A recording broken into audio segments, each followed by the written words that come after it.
As we began 1997 negotiations, I wanted to share with you my remarks delivered at the opening session in Atlanta.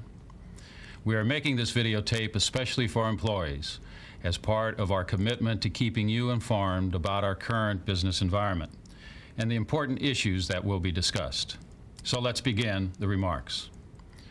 We've had a long history of working together on major issues that affect our industry, Anheuser-Busch, and our employees. Although we differ from time to time, we have been able to resolve those differences in a business-like manner. Because of our common interest, we have enjoyed more than 20 years of successful contract negotiations, administration, and labor peace.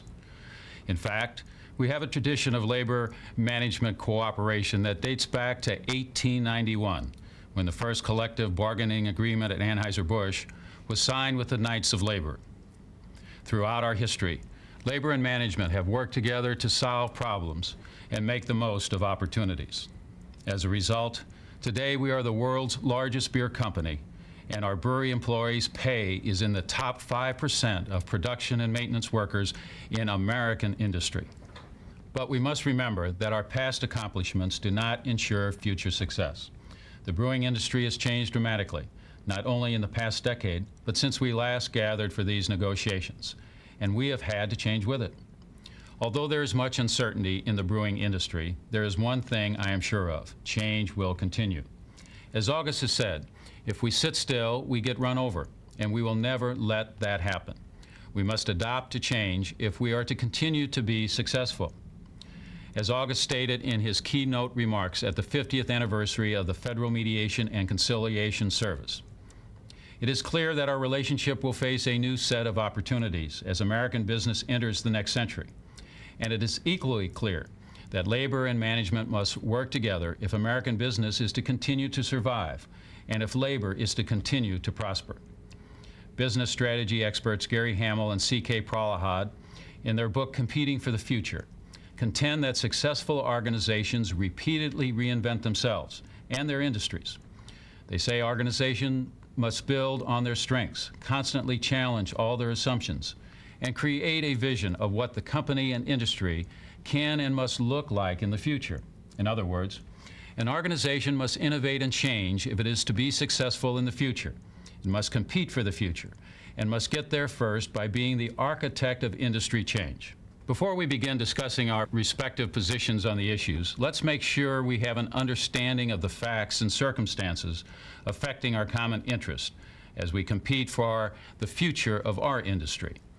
As background, let's look at ABC and ABI performance in 1996 and the first 9 months of 1997.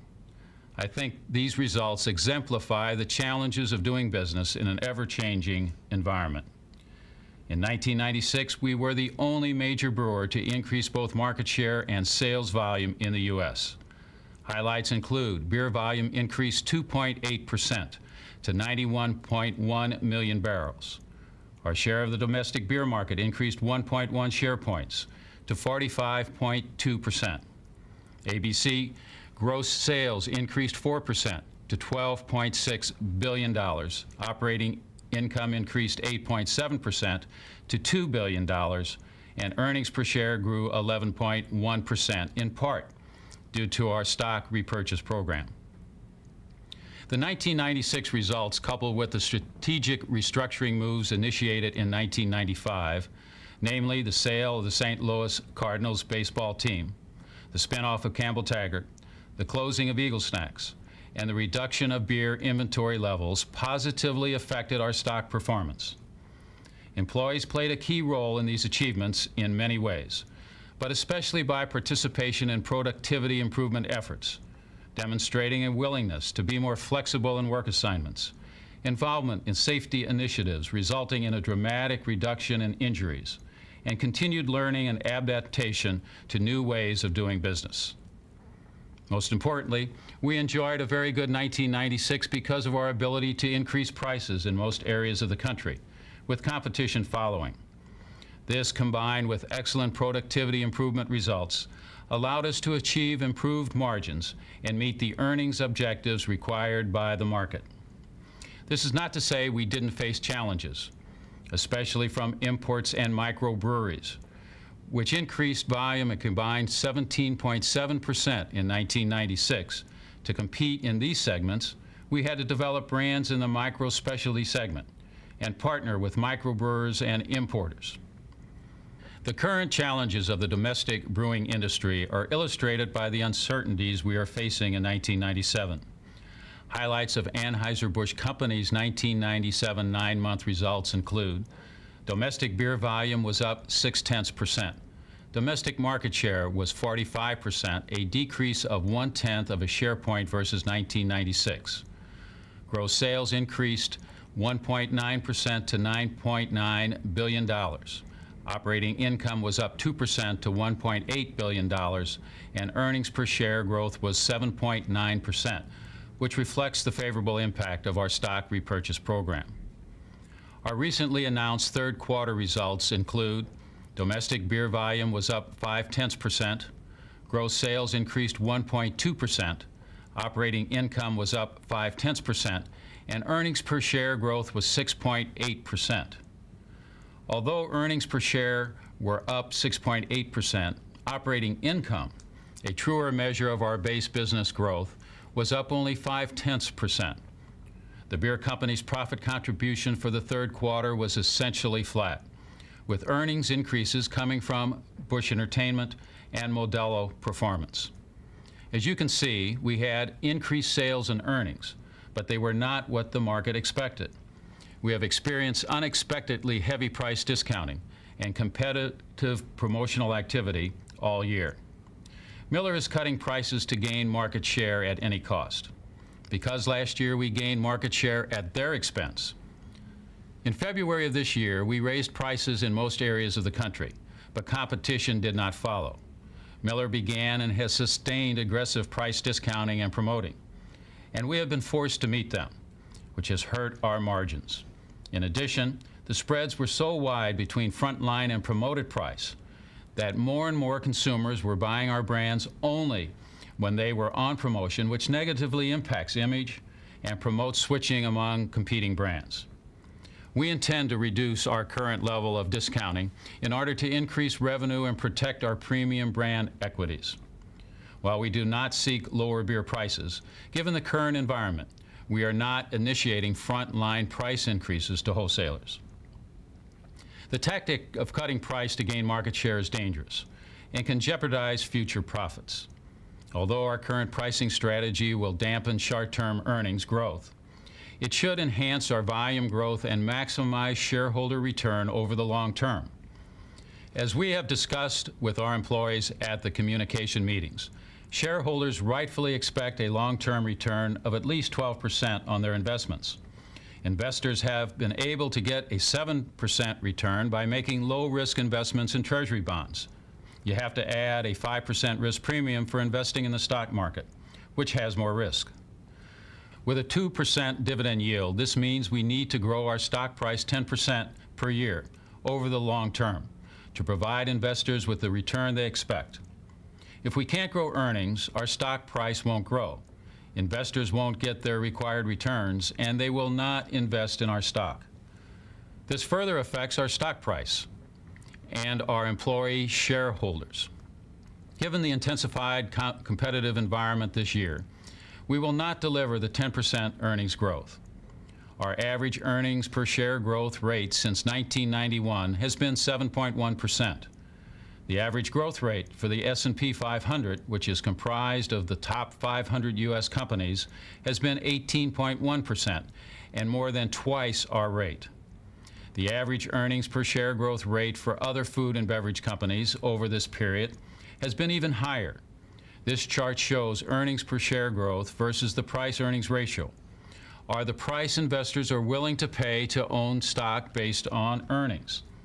As you can see, our earnings growth has significantly lagged our peers, and so the marketplace is not rewarding our shareholders like those of our peers who have had better earnings growth.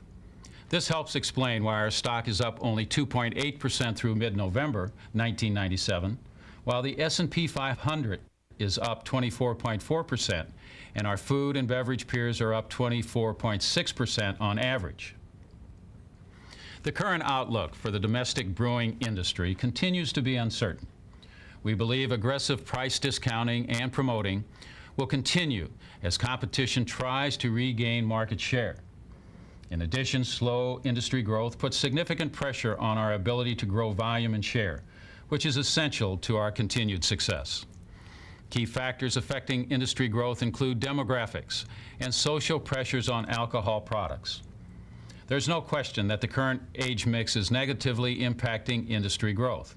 Between 1965 and 1980, the young adult age group between the ages of 21 and 27 grew 63% as a result of the baby boom. After peaking at 30.3 million in 1984, the number of young adults began to decline. Young adults drink more beer than other age groups and are critically important to our industry. From 1980 through 1996, per-person consumption decreased 8% as the baby boomers grew older and began to drink less. Although we will see slight growth in the number of 21-year-olds beginning in 2000 due to the baby boomlet, it will be nowhere near the magnitude we saw in the 60s and 70s. We also continue to see the adverse impact of social pressure on alcohol consumption. There are some in society who would like to see us return to that unsuccessful experiment called prohibition.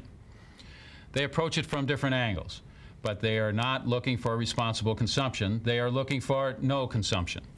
We will continue to support responsible consumption of beer, which has been enjoyed in moderation and accepted for thousands of years as a refreshing and wholesome beverage, while fighting underage drinking and drunk driving. In a slow-growth industry, it becomes a matter of trying to take share from your competitors, which is why we are seeing heavy price discounting.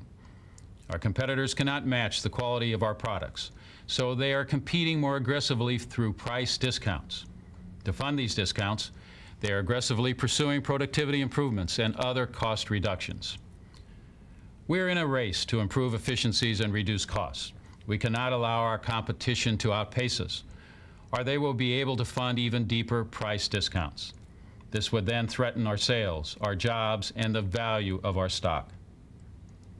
Here's an example of what we are seeing in the marketplace.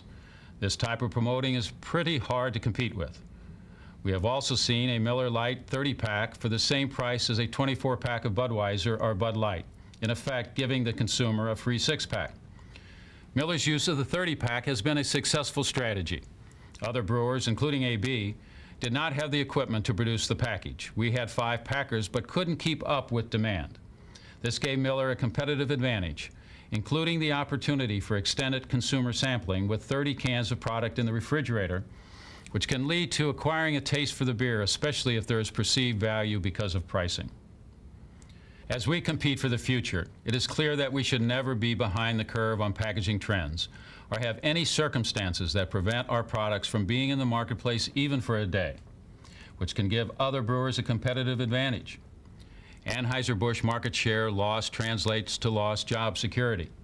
Accordingly, we will always operate our breweries even in the unlikely case of a work stoppage. This is important for many reasons, including the preservation of Teamster jobs and job security. Remember, Anheuser-Busch is the only brewing company in America that employs Teamsters in all of its breweries. It's obvious that Miller is trying to win back lost volume, while other major brewers are trying to maintain volume levels. They have been forced to close breweries and lay off employees due to volume losses. Since our last negotiations, we have seen the merger of Stroh and Heilmann, the closing of the Pabst Milwaukee Brewery, and Heilmann's Baltimore and San Antonio breweries, the closing of the Stroh St. Paul, Minnesota brewery this fall, as well as cost reduction measures such as layoffs at Miller and the elimination of retiree health care by Pabst. We have also been affected by competitive industry pressures and volume trends. The closing of our Tampa brewery was one of the most difficult decisions Anheuser-Busch has ever had to make. But you need to know that the combination of slow volume growth and the brand shift from regular to light beers, which gives us more brewhouse capacity, means that we currently have excess capacity of 6.4 million barrels in our system. It is critical that we do not lose sales volume or market share, so that we are not put in a position in which we need to close another brewery. Short-term revenue growth is not coming from increased prices. We must continue to look to cost reduction to maintain earnings growth. However, on the cost side, we are also experiencing pressure from packaging mix, which is moving from cans to bottles. In 1991, cans represented 62% of our mix and bottles 27%. For this year, the mix is projected to be 56% cans and 34% bottles. Bottles are expensive for us to produce, reducing our margins and requiring additional capital for bottle lines. In addition, material and ingredient costs have increased. In 1996, we experienced double-digit increases in brewing raw materials due to a combination of reduced 1995 production and extremely strong export demand for North American grains. In 1997, we are experiencing brewing raw material cost increases in the 2% range. While we look for continuing moderation in these costs in 1998, we are concerned about U.S. crop yields for the hops and malting barley. Because we anticipated competitive challenges in the areas of pricing, promotional activity, mix, and volume, we took some steps early this year to assure acceptable earnings growth. They include a number of initiatives, such as reducing marketing costs and implementing a salaried hiring freeze. We have reduced 1998 salaried headcount, except in critical sales areas, by 500, and implemented a process to analyze staff functions to utilize resources more efficiently. Our competitors are aggressively using every tactic to seek a competitive advantage, and using advantages they already have, such as lower cost structures. As you know, we pay our employees $43 per hour in wages and benefits, which gives our major competitors a cost advantage. For example, Miller pays about $2.50 per hour less in wages and benefits than we do. Coors $7 per hour less. Stroh $8.50 per hour less, and Pabst $12 per hour less. If we had Stroh's wage and fringe rates, we would save $140 million per year. And if we use temporaries in the same way Coors does, we would save $46 million per year. We are proud to have the highest wages and benefits in our industry, but that means we have to be the best in productivity so that we can stay competitive and profitable. We believe the way to grow volume is to provide high-quality products that meet consumers' taste preferences at competitive prices, with increases below the Consumer Price Index. Since we last met, we have introduced almost 40 new products to address consumer preferences for different beers. They include Meridian Blonde, Golden Pilsner, Honey Lager, Amber Bock, Hefeweizen, Pale Ale, Black and Tan, Faust, American Hop Ale, and Hurricane Malt Liquor. Regional beers such as Pacific Ridge and Ziegenbach, and seasonals such as Winter Brew. Why are we doing this? To grow our company, which provides job security. Although I don't think I'm telling this group anything new, it doesn't hurt for all of us to remember why a company like Anheuser-Busch exists. We provide consumers with the products they want to buy and shareholders with the returns they expect on their investment. If we don't do that, we fail to exist. It's that simple. Brewing beer is means to that end, but it also enables us to provide excellent paying jobs and be a good corporate citizen by enhancing the communities in which we do business. Profit growth provides job security for our employees and a return to shareholders on their investment, which is our fundamental role as a publicly held company. This is a good point to discuss what our company does with profits. Simply stated, our profits are put to work for our employees and shareholders. In 1996, AB had gross sales of $12.6 billion. With that, we paid for packaging and brewing materials, marketing and selling expenses, wages, salaries and benefits, and other expenses which totaled $9 billion. Excise taxes were $1.7 billion, and income tax $0.7 billion, which left a net income or profits of $1.2 billion.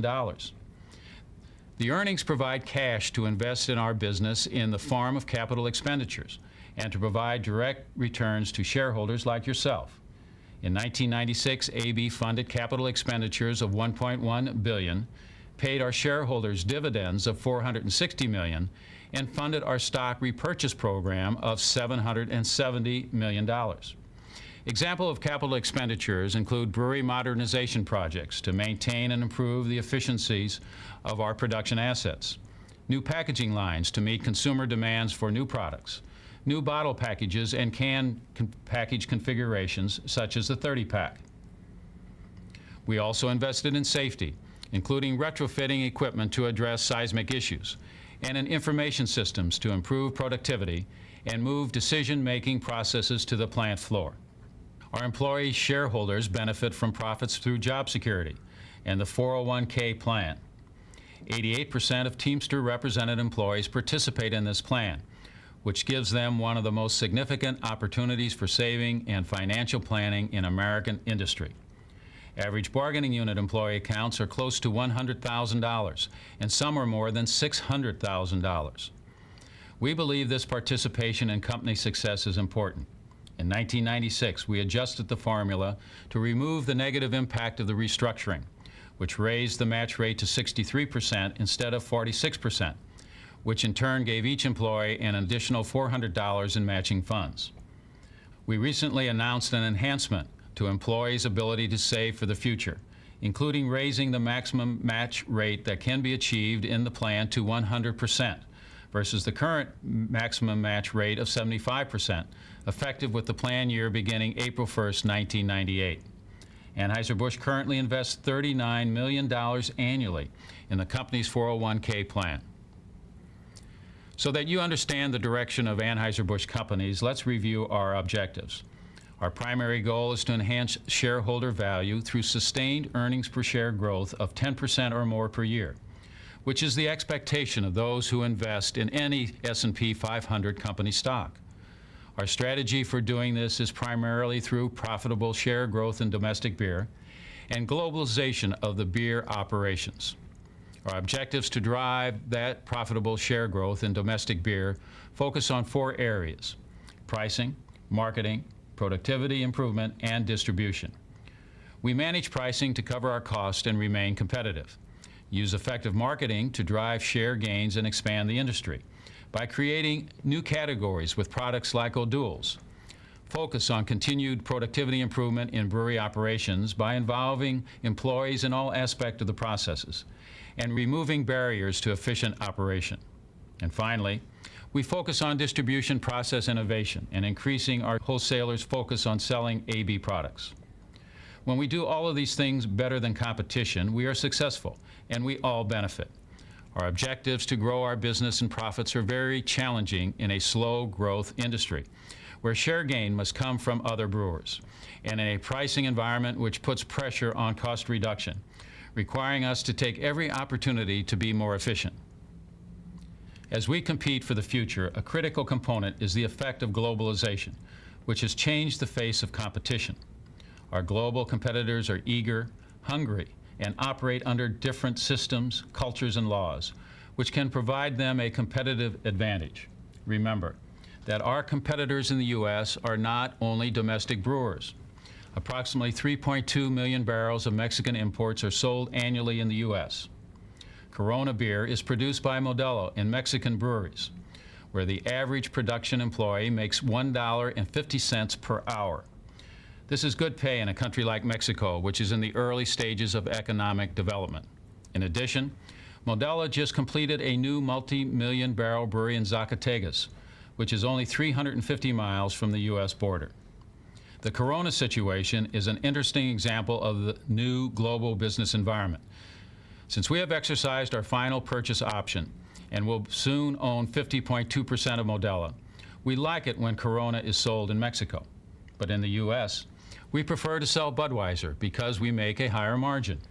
One reason is because the U.S. distribution rights for Corona are held by another company. So in Mexico, we are partners with Modelo. In the U.S., we are competitors. On the other side of the world, at our Wuhan brewery in China, the average pay is 50 cents per hour. Again, a good wage in the current Chinese economy. Chinese working and living conditions do not come close to ours, but their individual work ethic and group productivity are impressive. We've had to make some difficult decisions over the past few years to maintain our competitive advantage in light of the new global business environment. But I think we also need to look at the positive changes that have resulted from the transition to a global marketplace.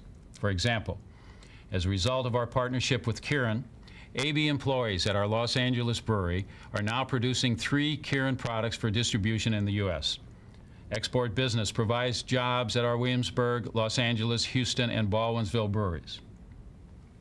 Our new competitive environment is a double-edged sword, requiring us to be more efficient, yet providing opportunities to produce more products for domestic and international customers, and therefore greater job security for our employee shareholders. During our last negotiations, we laid the groundwork for the type of productivity improvements we need in our operations to create our future, which means remaining the leader and enhancing job security in an environment of unprecedented change. For example, new provisions related to non-traditional work and the ability to provide training regardless of shift preference or overtime scheduling benefit employees in a number of ways. First, we avoided layoffs as employees were trained or assigned to non-traditional work such as SOP writing, training instruction, painting, and parts identification and inventory.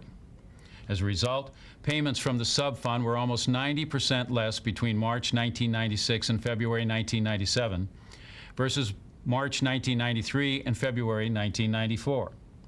In addition, practical scheduling procedures allowed us to increase training hours for hourly employees, which reduced layoffs and provided the skills and knowledge needed in our increasingly complex operations. Training hours went from 450,000 in 1994 to 535,000 in 1996, an increase of 19%. Hourly training as a percent of payroll went from 2.7% to 3.2% in the same time period. We are now spending $20 million annually for training in our breweries. Another benefit of training is a safer workplace as employee participation in improving the work environment increased. It is clear that we are in a rapidly changing environment that requires us to think differently about how we do our business. During these negotiations, we are going to seek your help and cooperation in ensuring that we remain the leader in the beer industry with the world's greatest beer team. One trend driving the new business environment is the need to change organizations from power concentrated at the top to placing power in the hands of people who have the best information closest to the action. The individual's new power comes from better tools and development and training. The more knowledge they have, the more valuable they are to the organization. This trend is driving a number of proposals we will be discussing. These negotiations are about creating the future we want by keeping Anheuser-Busch competitive in a rapidly changing industry. These negotiations ultimately translate to company growth and profitability, which is critical to employee job security. I want to now give you a brief overview of the themes we are looking to address in these negotiations and over the term of our next contract. As you know, the operation of our breweries has become more technical and complex. This is one reason we have devoted so many resources to training, which, when carefully planned and allocated to meet the needs of the business, is a good investment in our employees' future.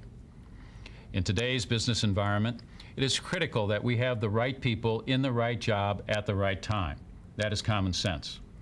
We can no longer say, this is my work and that is your work. I said this during our last negotiations, and I'll say it again. Classification and departmental lines relating to my work, your work, need to end. That is what we negotiated last time and what we will again focus on. The intent is not to ask someone to do unfamiliar work without training. We will provide that. To maximize productivity and stay competitive, we must do the work in the most efficient way possible, as a cohesive team across the organization. We must also find ways to continue to make the best possible use of emerging and changing technology. This means ensuring that both bargaining unit and other employees can make use of the new technology to perform all of their jobs better. We must review and evaluate the ways in which we train and schedule employees, eliminating roadblocks that prevent or make it difficult to provide proper training and to utilize employees when or where needed. You will see that several of our proposals are designed to improve the efficiency of work assignments and attendance. It is reasonable to expect employees to come to work regularly, particularly with the amount of paid time off our employees have. This includes up to 8 weeks of vacation for the majority of employees, 15 holidays, and 6 paid sick days. We also have generous leave policies, which have been enhanced by the Family and Medical Leave Act for those employees who have a legitimate need to be away from work.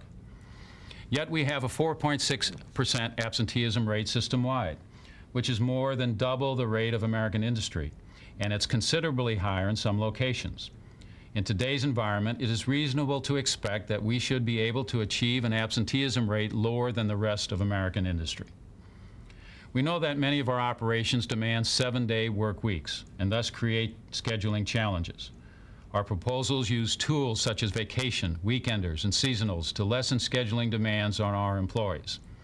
Unlike some companies, we do not use seasonals or weekenders as a substitute for a full-time workforce, but to meet scheduling demand, thus relieving the pressure of undesired overtime on our regular employees.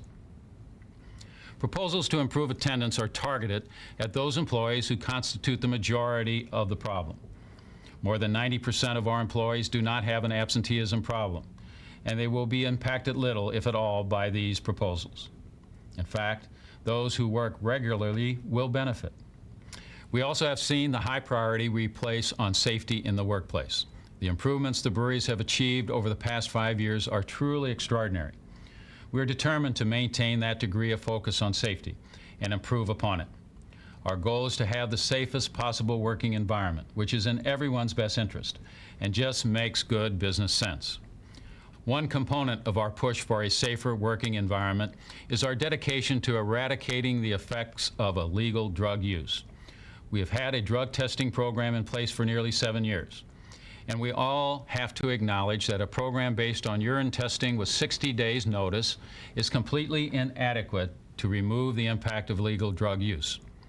We believe it is a disservice to the vast majority of our employees who do not use illegal drugs and who should not have to work with someone who does. There is no such thing as recreational use of illegal drugs. Illegal drug use is illegal. We operate in a highly regulated industry that demands our employees act legally and responsibly and be productive ambassadors for our beers. The nature of our business demands that we care about whether our employees use illegal drugs. Our responsibility is to sell a legal, regulated product called alcohol. Illegal drugs are a scourge to our society. We simply must work together on the war on drugs. You will see an expanded drug testing proposal which is designed to deter illegal drug use by our employees and to identify those who persist in using illegal drugs. At the same time, this proposal continues our commitment to providing opportunities for rehabilitation. A total commitment to safety, however, requires much more than drug testing. A commitment to safety must be a joint effort of management, union leadership, and our employees. The safety language in our contracts is inadequate and outdated. Therefore, we want to work with you during these negotiations to rewrite the safety language, to demonstrate our joint commitment to making our breweries as safe as possible. As I have said, we believe it is important that we work together to improve this company. We also recognize that there will be differences between us. We are committed to a fair process to resolve those differences. It is important, however, that we have a framework which promotes the resolution of differences instead of highlighting disputes. It is just as important that, when differences occur, they be resolved at the lowest level by the people who are closest to them, on the plant floor, involving plant supervision, the employee, and the shop steward when necessary. After much thought and study over the past few years, we have concluded that the multi-plant grievance procedure used at 8 of our breweries is not currently designed to achieve these goals. The multi-plant grievance procedure pushes dispute resolution to the last step panel level instead of promoting resolution at the plant level. We need to look for ways to improve the process so that it does what it was designed to do, or seek alternatives that accomplish those objectives, such as ad hoc, which is used at 4 of our breweries. The company remains committed to a last step arbitration process for employees and the company to resolve those differences which cannot otherwise be worked out at the plant level. We are coming to you with an open mind. We are ready to listen to your ideas. We need to work together toward a meaningful solution. These themes are by no means all inclusive of those issues which the company needs to discuss with you during this round of bargaining. Nor are they the only issues which have a high priority. There are other proposals which are also very important to achieve the goals of business growth, cost reduction, and improved job security for the greatest number of our employees. Being the leader of our industry for 40 years has allowed us to provide the most highly compensated manufacturing jobs in America. What does it mean to have one of these jobs at AB? It means an excellent wage and benefit program that provides reassurance for employees and their families to deal with unexpected emergencies and ways to plan for retirement security. The average value of our brewery hourly employees' 401k plans is about $100,000. It means comprehensive health care coverage, which includes wellness initiatives such as health and benefit fairs, wellness bulletins, and plans which provide preventative care. Anheuser-Busch pays an average of $6,000 annually to provide health care coverage for each Teamster represented employee. This compares to an American industry average of $3,700. It means a retiree health care program, which is at the top of any industry. It means pension plans, which in combination with the 401k plan and Social Security currently provide retirement income that is at the top of U.S. industry and far exceeds the amount which financial planners say is needed to live comfortably in retirement. It means a vacation and holiday schedule that far exceeds most in American industry and most Teamster negotiated agreements in terms of number of holidays, number of weeks of vacation, and the service needed to earn them. It means overtime pay of time and a half on Saturdays and double time on Sundays and holidays, which enhances an already superior compensation package. It means training, which is an investment in our employees' futures through skill enhancement and personal growth opportunities. And finally, it means coming to work each day to a safe and clean environment that is improving every day. We consider the dollars spent on employees as an investment in all our futures. How much does the company invest in its bargaining unit employees?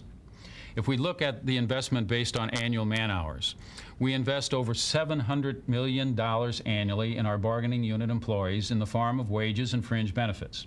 During these negotiations, we will be discussing ways to improve this package. This demonstrates the value we place in our employees' ability to think and contribute to the company and our commitment to investing in them for our mutual success. Because of this, we are fostering an environment that encourages involvement and innovation. We are committed to provide open, forthright, and honest communication, which has been a priority for 23 years, an environment that encourages initiative and innovation, a forum to share ideas and get involved, opportunities for development and training to build on that knowledge base that is so important in today's business environment, and valuing all differences in our employees. These are principles that we are striving to integrate into our daily working relationships and improve on constantly. To demonstrate this commitment, we will be providing ongoing updates of these negotiations, including these opening remarks, to our employees. Communication has been a key success factor for Anheuser-Busch for as long as I've been associated with this company. Both salaried and bargaining unit employees deserve to know the facts.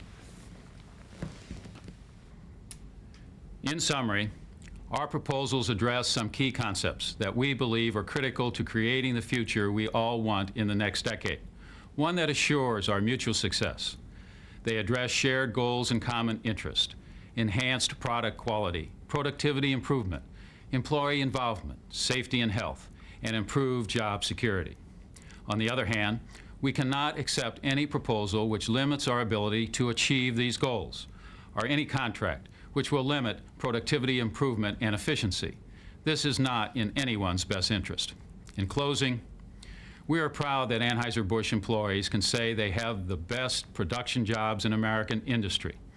I believe that with our common interest in mind, we can reach a mutually satisfactory conclusion to these negotiations that will enable us to continue to say that. Despite the challenges we face in a rapidly changing industry and global marketplace, by working together, we can continue to create a successful future for the brewing industry and Anheuser-Busch, which is the best formula for everyone's job security. Thank you.